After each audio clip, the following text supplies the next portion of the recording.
So, you want a bedtime story? And here you are, my little kitties. Once upon a time, there was a garbage dump somewhere in a hush-hush corner of the collective American psyche. It had once been a green and lovely place, but every night for a dozen decades, dump trucks arrived like clockwork from the distant realms of our eyes and ears, carrying the garbage we'd seen and heard but wanted to forget. The strip malls, the highways, the drainage ditches, and the bike frames picked clean, an overturned shopping cart in a parking lot, the alleys at night with rotting sofas tilted in the halogen streetlight. The sitcoms, game shows, reruns, catchphrases, film clips, sound bites, the blue TV light of a neighbor's window, and sudden peals of maniac laughter in the forbidding suburban night. And oh yes, the trash. Lots and lots of trash. Then one night through the garbage there wandered the ghost of Bob Saget, trailing a vapor of canned studio laughter and a halo of America's Funniest Home Videos. And he found a box of old VHS tapes, episodes of The Little Rascals mostly, a bit of Laurel and Hardy, taped copies of old Hollywood musicals. And he humped the hell out of this box, ejaculated therein, stood and said with a wave, "Until next time, keep those cameras safely rolling." And he walked off to general applause, leaving abused spools of VHS to stew in ectoplasmic jizz. 9 months later, the cries of 4 trash-born infants echoed in the night. They crawled in the shadows of the dump, feeding on new crops of arriving garbage. YouTube, skater videos, underground punk, bum fights, Rodney King, Bosnia, the age of the televised war. And they learned to love the taste of this trash and hungered for more. They smuggled aboard the garbage trucks one night and crawled up from the underground dump world into a magical place called Nashville, Tennessee. The only evidence we have of their existence is a VHS tape called Trash Humpers, made by Harmony Korine in 2009. We may assume he found it at a yard sale or a glue-sniffing friend's basement floor. It reveals their peculiar social habits: shitting in driveways, vandalism, breaking and entering, outbursts of high-pitched catchphrases. As if they had been studying us all this time from underneath, creating a language from the clues we were sending down. If we find them alienating and repulsive, is it their fault? They were born beneath piles of our most indigestible images and sounds, adapted to survive therein and speak the language of its materials and symbols. They are microbes evolved to feed on plastic grocery bags. They hump our trash as a compliment. It's some damn fine-looking trash. And they've probably wondered why we aren't humping it ourselves. Now before I turn out the light, kids, I want you to remember something. Trash Humpers the movie is only 78 minutes long, but the Trash Humpers themselves live on. One day you will hear a noise in the alley. Crawl then to the window and part the curtains if you must, but be prepared to see a wrinkled latex face leering in, and before you know it, lines of VHS static will cross your vision, and you will be tempted to crawl out the window and run off into the night. But even if you choose to keep the curtains shut, at least do this. Lock your doors. Never leave a baby alone while showering. Do wear gloves while handling trash bins, mailboxes, or fire hydrants.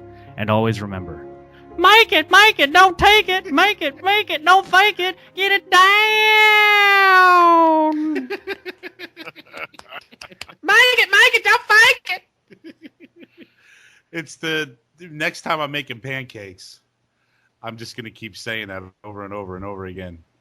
Make it, don't fake it, make it, don't take it. Oh my God. Make it, don't fake it. Well, you know, you say that they might pop up maybe one night in the alley next to your house. And I'm watching this movie and I look, there's no way that they obtained any permits to shoot anywhere.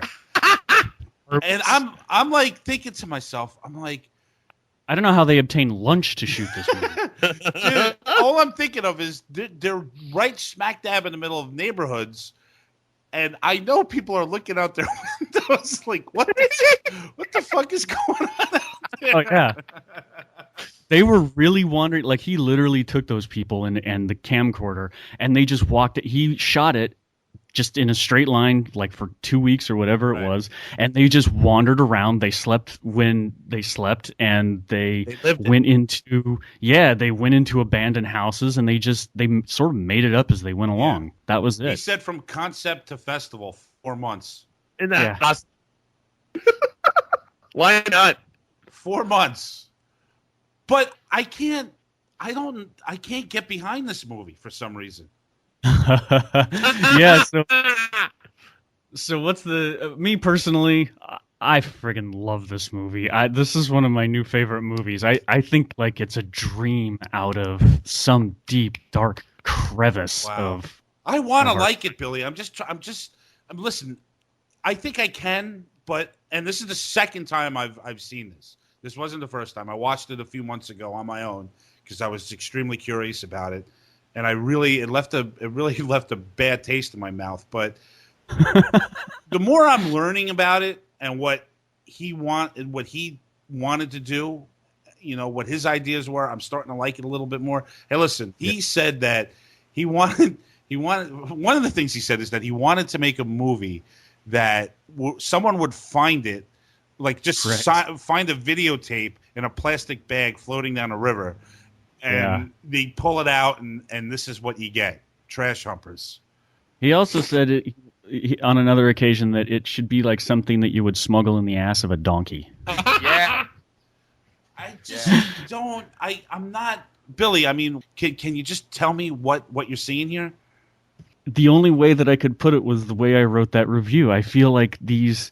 Everybody's stuttering while they're talking about this movie. I'm like, it's a fairy tale to me. They're these creatures, these ghosts or demons or whatever it is that are coughed up from. It's like we pour these images into our brains and we swallow them. I mean, I think that advertising is pollution. I think that as much as you inhale like exhaust and it creates smog and health problems, I think that the inhalation of advertising and TV commercials and shitty shows like America's Funniest Home Videos and all that fucking garbage is pollution for your brain. And there's a dumping ground in the back of your brain. And these things have been breeding there. And all of a sudden they pop up on the streets of Nashville and they have a fetish for the things that disgust us. But you know what? That's our problem because we've strewn this garbage all over the place, and now we have to sit there and stare at it, and we pretend that it's not there by going to see like Will Smith movies and shit, and Michael Bay and all that garbage. We go to the theater and we see these phony images of ourselves reflected back. And that's not what's actually there. That's escapism. If you walk out of the theater and behind the theater, the trash humpers are there because there's fluorescent bulbs in the garbage bins and there's, dead things in the drainage ditch. And that's, they're our creation. So quite simply, the trash that they're humping is the trash that we have in our lives. All that crap that pollute our brains, that pollute us as people. That's what they're fucking. I just think that it's his funny fairy tale way of saying, like, it's like a fantasy that they're like we've created creatures that actually like the stuff. Like it's evolution. Like there's things out there that actually are going to like all the crap that we produce. It's just like Gummo to me. Like it's making you look at yourself, at your world that you're living in a way that you don't want to look at it. Like, ew, why are they humping all that trash? And it's like, well, eventually someone is going to find that attractive, like eventually people find anything attractive, Right. I'm sorry. You guys just aren't behind the movie. Max, your thoughts?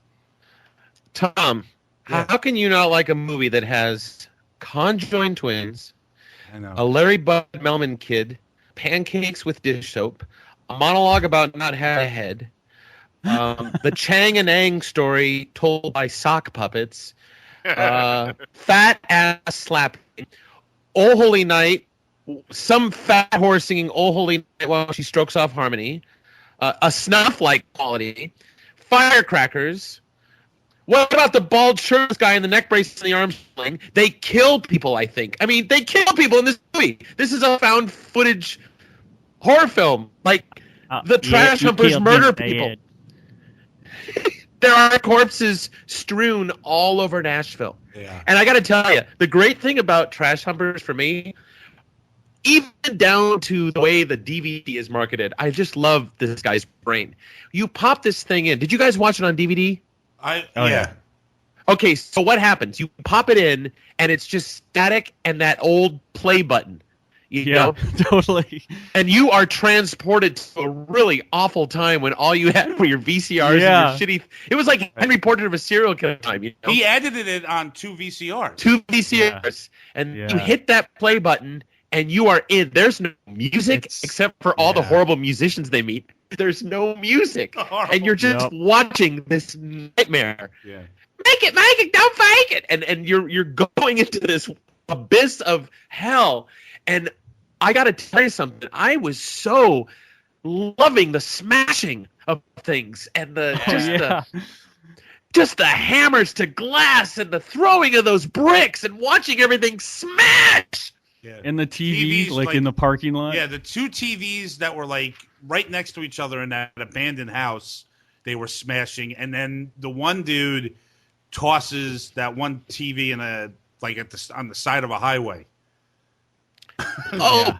Totally beating the shit out of a shitty CD player. The sounds of that plastic and the fluorescent lights, Billy, you nailed it, man. Fucking A. I love it. Here's the thing, like he said, he was curious what mainstream culture would they be jealous of the lives that the trash humpers lived? My answer to that is yes. I was never a vandal. I was never skater punk. I never went out at night and trashed shit. And you know what? I wish I could. I would love to do that. I would love to break into buildings and smash windows and throw TVs from the third story. I love that shit. You know what? All of us guys, let's go out after the show and smash some shit up. Yeah, I've done it before. Billy Taverny and I was living in my uncle's house one time. This is when I was like 24 years old, and we got really ripped up one night, and we just completely destroyed the inside of the house, like nice. Together. Really? Yeah, like he had a fireplace. We were tossing beer bottles into the fireplace.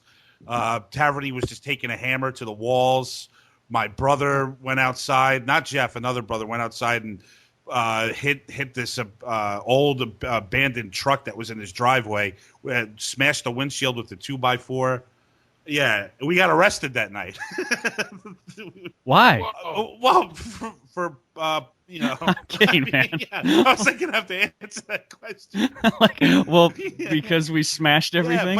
Yeah, but it felt very good to do it, at the time. I mean, it's funny because I behaved like that, like say 15 years ago, and now I couldn't even imagine. I couldn't even imagine doing something like that. It's just so far away from me, that kind of behavior now. As I got older, I have done things like that, Billy. So I kind of get it. He's really infatuated too, guys, with street lights. Oh yeah. In this movie, which is kind of interesting, and I was looking at what he had to say about it, and he said that really, to him, is a big part of America, like all these streetlights, that just run, from New York to Los Angeles. They're just everywhere, and he kind of really is infatuated with this in this movie, which is kind of interesting. Dave, how do you feel about this movie? Look, this movie, I mean, I don't know, man. It's pure hate. That's the feeling I got. It's this like huge, like, fuck you. And I don't know. If you have never smashed a TV, there's a pure joy in doing it. I was like 17. I smashed a TV at a party with a sledgehammer, buck naked in the backyard. Get the fuck out of town. And, I had this like big bonfire going, and we had this big fucking old console TV, and I went at this thing with a sledgehammer. And naked? Naked, man. It was fucking What about awesome. The glass against your wiener? I didn't care, man. It was like, I don't know. It's like, there's something about like just wrecking shit. Oh, yeah. Hell yeah. And just like going out and wrecking shit and doing really bizarre, like again, it all goes back to living in a fucking community where if you don't fit into certain silos, you're fucking stealing a guy's, riding mower and driving it naked 3 a.m. drinking cocktails. Max, have you destroyed anything like that? I've never taken a sledgehammer to a TV set. No, but I've destroyed some things. Like, I would always, if like we had to tear down sets after plays, that was always an opportunity for me. And I was always the ringleader to smash and destroy some walls or stuff, kick in a few holes, but not smash. I would love to smash a TV, and that doesn't seem like it could be too hard. I could drive up to the Cancer Society thrift store tomorrow and buy a TV and take it out somewhere and smash the hell of it. I just might. It's awesome. Nice. Do it. It's awesome. Yeah, you should. But not. I mean, Yeah, go on. And I would wear goggles. Well, you know what you should. You know what you should. You know. Safety first. Yeah, you know what you should wear while doing it, and I highly recommend doing this. An orphan killer mask. I did have a slightly dangerous pyro phase for a little while there, but that didn't I last. love fire. What, when you were a kid? Yeah. Yeah, I Yeah, went through that. you guys are all talking about these areas. When we talking about Gummo, and I grew up in East Lansing, Michigan. Right. Boy. So it's the same story there too. I had weird Chloe's coming up to me and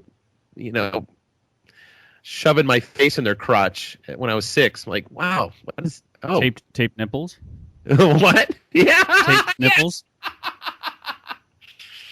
Oh, man. Max. So I did Dave like the film? It's kind of nihilistic, isn't it? You know, I mean, it's hard. It's a hard film to like, but I do. Ooh. What made me fall in love with it, besides all the TV smashing and the craziness and that fucking pancake thing, was awesome. That was awesome. Really enjoyed the hell out of that. But it was the titles. That's what really just did it. The cheesy End credits. VHS titles. Yeah. Amazing. Right. What was that The guy? VCR menu style. What I like are like the little things, like what he would do. Like there were certain things that he would do in Gummo that he did in Trash Humpers. Like there was that scene where they were all like going to sleep in the basement, and that one dude, one of the pancake guys, I believe, was talking about how life would be without a head. Yeah. Yeah. And I really like that. Like Supermodels would be judged by their shoulders. yeah, exactly. You'd weigh 12 pounds less. Yeah. Like, I really like that kind of stuff. And I also really like that old poet that was wearing a dress. Yeah. Unbelievable. Yeah, that was great. I mean, I could really get into stuff like that, but See, I compare this movie to two things: Eraserhead and Exit Through the Gift Shop. Have you guys seen that I've one? not seen Exit. Obviously, I've seen Eraserhead 100 times, but tell me about Exit. Exit Through the Gift Shop is the documentary that Banksy made about one character who sort of wove a line through the early days of street art and into the present. And it's basically a swan song for street art, because it's become so commercial that, whatever, Banksy is, kissing it farewell. But the anarchy and the beauty of those guys running around in the middle of the night back in the 90s and just doing what they did out of sheer love. There's a spirit of anarchy there that I think Corinne just really gets here. And the whole the fact that he insists on doing it in a style that looks like a document, like something that's just found. Right. I friggin' love, man. And Wow. Yeah. Well, I mean, great. I'm glad you dig it. This is the second. you hate it so much. I don't know, Billy. Please don't think that. This is the second time I've screened this, and I liked it better this time. I really did. I'm just not completely on board with it yet. But you said that it's like kind of like this, like something that someone would find. He really messed around with the idea of just dropping this videotape on a sidewalk somewhere and seeing what happened. With it. I dream of that. I really do. I fucking Wish I had the time and energy. I love the mystery of an object like that, of discovering this weird tape with this weird shit on it, and it's amazing. Like and especially now, I mean, to make a film like that now, where everything's fucking digital and you don't have tapes for anything, and to really tie it to an object, and it becomes an artifact in a way. Dave, I think what what we're just talking about is that like this movie has like a grainy look to it because of he's recording on videotape, and I think that we're so used to like all this high definition nowadays, films and everything has to look like crystal clear. And the one thing that I am impressed about with this movie is that it really, I mean, it looks completely different than everything else that's out there because of the fact that he's using video. But it's a very ballsy move. And Billy, I mean, do you think HD and this crystal clear sharpness, it's really, you think that it's not lending, cinema something, or what? I mean, would you like to see us going back to using film? What he said, what Harmony Korine himself says is right on. He does not care about the format at all. They're all just types of paint in your palette, right? So it should all be used because of its red elicits a certain color when you see it next to blue or next to green or whatever. You see VHS video, it elicits a response from you. It just looks different than black and white 16 millimeter film or VistaVision or something. They're all completely usable. So it's just, you shouldn't be afraid of it. You should find out if it's working, dig into it, get in there. Like someone just said a minute ago, you see that VHS menu pop up and it's just the shudder of like, oh my God, like you remember things. Like it immediately stirs up memories that you thought you'd forgotten. Right. Max, what are your thoughts on that? I like the look of this film a lot. I like the sound of it. I like the dirtiness and the filthiness of it. I love it. And I have to say, I was really, really annoyed when I found out that Joe was not going to be reviewing this film, because I was so excited. After 8.5, I was like, here's my revenge. No, not that I needed revenge, Billy, on 8.5, but, well, kind of. But the fact is, I was so excited to hear what Joe was going to say about this film. You stood up. Why are they speaking Italian? Yeah, you stood up, and I'm telling you, I think these are some of the best reviews I've heard on the show, from both you and Dave. Yeah, it's been an amazing night. Yeah, you both did. So great job, Billy. Great job, Dave. And also, it's kind of funny because I assigned Joe Trash Humpers and Jenna Gamo. Well, she bails, Joe bails, and look what we get instead. Billy, did you get a chance? Did you get a chance to take anything else by Korine besides these two films over the? No, but it's. I'm gonna be going through his whole thing, man. I mean, look, come back to what we're actually doing right here, folks. If you haven't noticed, we've been having massive technical difficulties on this show, right? And I've watched like 3 revolutions in technology in my lifetime. When we used to listen to radio. Anyone remember radio? And that was all the music you could get anywhere other than whatever format was there, cassettes, CDs, and then it rolled over into this age of internet radio and stuff like that, right? And you think, oh man, it's so fucking great. Like, so the technology is so clean and pristine, and look what fuck ups we are. We can't even get the audio on the show to function properly. Right. But if we were just one day, hold on, Tom. One day, someone's gonna we look at Blu-ray right now and we go, oh my God, it's so clean and perfect and pristine, and it's missing something. It's not how things should be. It's not natural. It's not organic. You know what? Fuck that. 25 years from now, someone's going to look back at Blu-ray like it's, a friggin' old time radio with a wooden knob, So yeah. It's fun, man. Enjoy the revolutions in technology and don't throw them out. Just because, don't throw out the old ones, use them, add them to the mix, because now, once upon a time, VHS looked amazing. You were like, I can fucking put a giant tape in this camcorder and record for 2 hours. This is amazing, and now it just looks like, it looks like the Pony Express, Sorry, that's my rant. I couldn't let go of my VHS camera. I had it from 1985 up until 2004. It didn't even work anymore. But I knew that someone, I was so stupid. I wish I could go back and have it on my Panasonic. It's like when they first hit the market, those big clunky Johnnies, and sold it at a yard sale, and I was like weeping when I got rid of that thing. It was so stupid. Yeah. Billy, do you still have a video camera laying around? No. I mean, I have a little mini DV camera, little mini DV, but that's many years removed from those fantastic giant paperback size VHS tapes, man. I mean, just the sound. Think of that.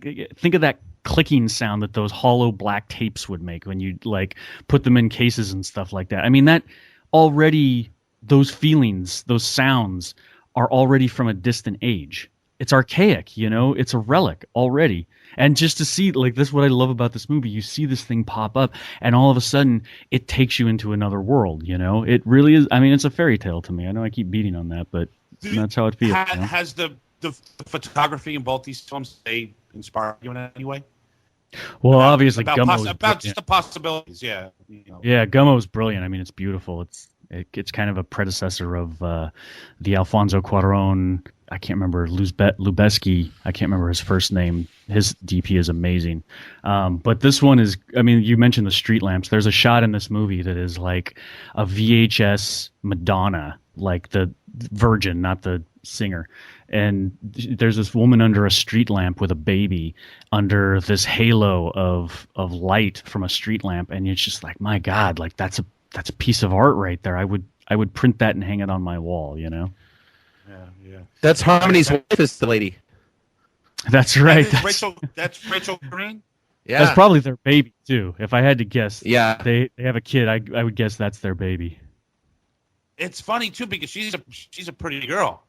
And, you know, she's going to be in his movie, Spring Breakers, which is coming out in March, which I'm sure is going to, you know, Max, we're going to be able to probably see that in the theater. You know, I think it's going to get a pretty wide release. It looks like something that he's never done before. It's actually kind of weird because, like, doing something a bit more conventional, which is going to be different for him, you know. So I'm kind of interested on how this film plays out. Has anybody seen the trailer? Yeah. Thoughts? Oh, definitely. I was so excited that, wow, one minute you get Humpers, the next minute you get this new one coming up. I mean, I think it looks great. I think it looks really cool, and I like seeing him dabbling with all kinds of different cameras, and it looks like he's got a budget, so that'll be exciting. And I don't know what the fuck James Franco is up to, but I love it. It's very authentic.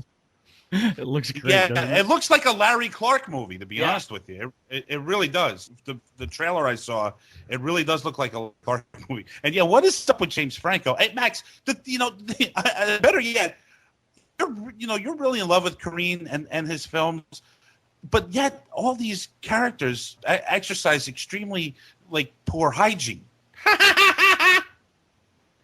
Hey, it's a vicarious thrill to merge with the dirties for a little while. It's really it's a That's mystery. The thing. Oh yeah, if I was watching Trash Humpers and I was looking at them and I'm like, oh my God, how dirty their buttholes must be, how stinky they must be. Did that thought actually go through your head? Sure. How it does. How horrifyingly odoriferous must those gruesome latex masks be? How sweaty and smelly and hot they must be. Oh boy. Who are the other guys? I want to meet them all and talk to them. Who the fuck? Well, I actually invited a couple of people that were Trash Humpers on the show. I never got any responses back, but it would have been interesting to hear what was going through their minds during this movie. Could you imagine? Hey guys, anyone else have anything on Trash Humpers before we get to our final thoughts? I just wanted to say on the subject of Blu-ray and VHS and all the various formats and all this other shit. I think this comes down to there being forces in the world like the James Camerons of the business who are about technology and numbers and more fucking gigawatts and fucking just they're all about pushing more, faster, better, nicer looking, sharper, more real. And I think they do that probably at the expense of things actually being good. And I'll use an example. The Hobbit. The Hobbit. I was just to say, Dave. Did anyone see that in the 48? Yeah, because I'm scared. I love those movies, but I don't know if I want to see this one. Man, Dave, did you see it in the 48 frames per second rate? I didn't. I did, and I really wanted to because I was really curious and I really wanted to see it that way. But even seeing it in the format I did, it was just like I don't know. There's like huge, grandiose things happening on the screen, and I'm fucking bored to tears. Well, And I hate to say it, but I was bored Wow. to tears. Like it was just like, God, I'm really not interested. And I defy fucking. I'm telling you, this is my Hobbit test. If you can come out of that fucking movie and name a single fucking character besides Gandalf and Bilbo and fucking Oakenshield or whatever his name is, I dare you. I fucking double dog dare you. Unless you're some ass fan of the books. Or the book, Really? rather. Yeah, He just sweepingly disregards like a huge audience population Yeah, for the movie. Lucas, fuck all those, be honest to God. I hear what you're saying. There's just so much on the screen. It's like, I remember listening to somebody, talking, one of the Lucas guys talk about Phantom Menace, and he was like, "Oh man," he's like, if you could pause the screen and really take a look at, the city and what's going on in the city. Jesus, what the fuck are you people doing? one of the Lucas guys. Who are you talking Yeah, about? like, One of those Lucas guys. Come on, man. He was talking to one Matt of Farnsworth. one of the effects Farnsworth, guys. buddy. Yeah, Huh? yeah. One of George Lucas's effects guys. Oh. Okay, I got you now. Sorry, I didn't know what you were. I heard one of them Lucas guys talking about Phantom Menace. I don't know what you're talking about? He just has a bunch of flunkies. It's all sort of taking things in wonderfully wrong directions, right? Where it's like, oh great, I can see every pore on Bilbo's asshole. Yeah. But I don't care. Wow. I don't I did know not see anything that about version of The Hobbit. I don't care, I realized that I spent 3 hours and I can't name a fucking character in the movie. Yeah, but that's not. No, That's yeah. about storytelling and script, right? Yeah, I would hope it so. is, Billy, but storytelling and script went to the was like, oh, we'll let these sweeping grand visuals come in and tell everybody this wonderful story, and it just God, I didn't like it at all. I really did. you feel differently, Billy?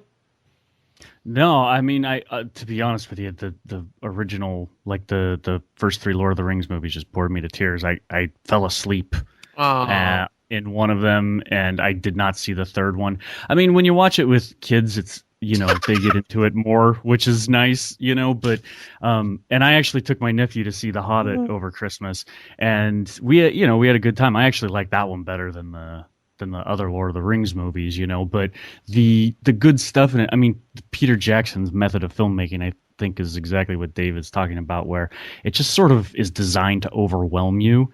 And Peter Jackson he was not always that way. And the best stuff in the movie is always going to be small scenes where, interestingly photographed, acted, and there's interesting little tidbits of drama in there. All that sweeping landscape bullshit is just, it's just so. The worst part about those movies is the music, where it's just like, like it's one more grand, fantastic choir after another, and it's just overwhelming. It's like, shut up, stop. I actually agree. I just think that like filmmaking is inherently a technical art, and there'll always be a side to it where people like Cameron and Peter Jackson are pushing the technology over the storytelling, and they are what they are. They're that part of the organism, but it's not really where the heart is. I love that we're talking about The Hobbit and James Cameron movies while we talk about Trash Humpers. Well, that's it. I mean, Trash Humpers, shot in 2 weeks and released within 4 months, right? And then, Avatar 2, which has probably been in production for, 6 years and is going to gross $100 quadrillion and be released in 72 different formats. It's like, well, I don't need all that. Like, that's not very interesting. I like Trash Humpers more than Avatar, but I like Titanic. Yeah. Billy, I tried watching Avatar like a couple years ago. I 45 minutes in, I turned it off. It's Fern Gully. I couldn't get into it.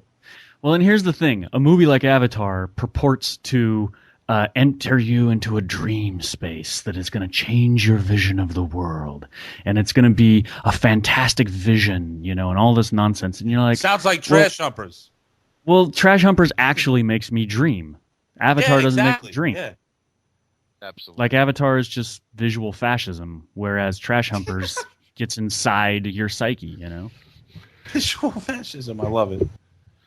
Hey guys, let's put our final thoughts into Trash Humpers. Max, what are you doing here? Avoid, rent, or buy? Well, I bought it, but I'm not going to ask you to buy it. Just rent it. What a, oh my god. What a Billy, what? Billy, what are you thinking? Every show, Tom, you start out loving me, and by the end, you hate me. Do you notice? Yeah, it's What is that? Yeah. You're great for an hour or two, Max, but then after that, Then cut me loose. I don't need to be here. I can go be with my wife right now. Oh, stop. Oh my god. Please stop, Max. Billy, what do you think, dude? I give it a rent. Me personally, I would probably buy it, and it's the kind of thing that I think it's like a piece of art. I think you could, put it up on a screen on your wall, and it's like it's like a piece of art to me. So. Dave. So here's my suggestion, and it's a humble one, but you buy two. And you buy one for yourself, so you have it at home. And then you buy another one, and you just go, stick it in a fucking field somewhere. For some kids to find. Yeah. And let them stumble on it and get their minds blown. I love that. I think it's a for me it's a rent, and it's something. I mean, it's quite the spectacle. So you should definitely check this film out, guys. Thanks a lot for exploring the world of Harmony Korine on the cutting room tonight. Max, thank you so much for bringing Harmony to the table here, dude. Thank you. And I still love Titanic. Dude, that's a guilty pleasure of mine. Really? I watch it every time it's on, dude. It's fucked up. Oh, see, we're all right, Tom. It's fucked, but it's fucked up. I don't know why. Why is it fucked up? Why? I don't know why I like it so much. I just keep watching it. Because Watching you it. have a heart. The theme song. Like if it's I like that song. Near far. Let's sing it, Billy. No, I'm not gonna do that, Max. Claude will play it for us. Make it, don't fake it. Make it, don't fake it. All right, guys, we're gonna begin to wrap the show up.